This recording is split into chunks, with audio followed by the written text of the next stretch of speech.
The Herbert has lots of paintings. Some of them are really old paintings and some of them are modern paintings.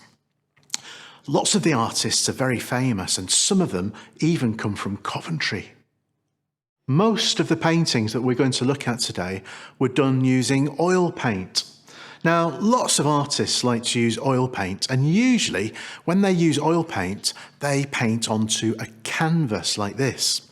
Now, a canvas is basically a piece of material that's been stretched over a wooden frame. We're going to look at lots of different types of paintings today.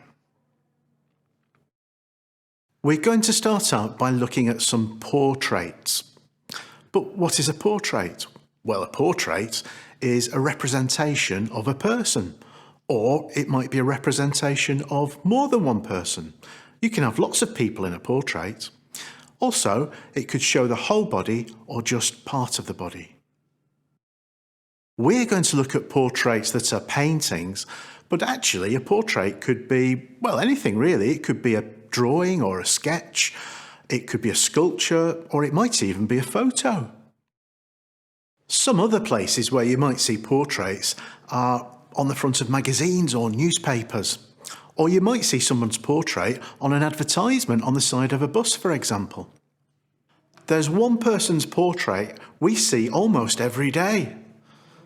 It's the Queen. The Queen's portrait is on all of our money. We've already seen that the Queen's portrait is on all of our money. Kings and queens like to have their portraits done, and lots of these are paintings.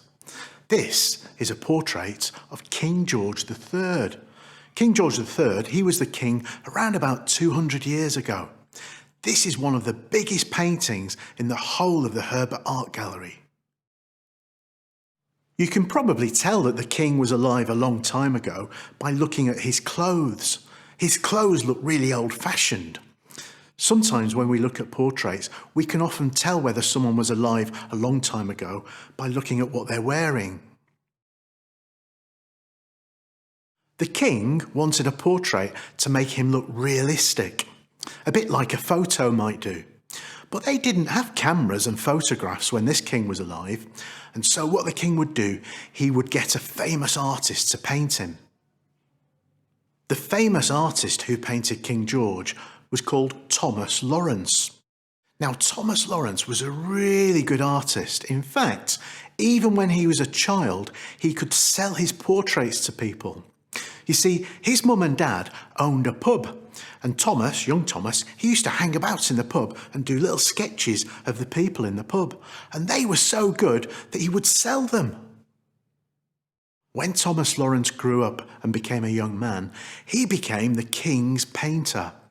Also, he painted portraits of the Queen. Her name was Queen Charlotte. As I said, the king wanted to look realistic in his portrait, but also he wanted to look important. In your class, have a look at this portrait and think about ways you think the king looks important. Maybe it's some of the clothes that he's wearing, but it might be other things too. How does he look important?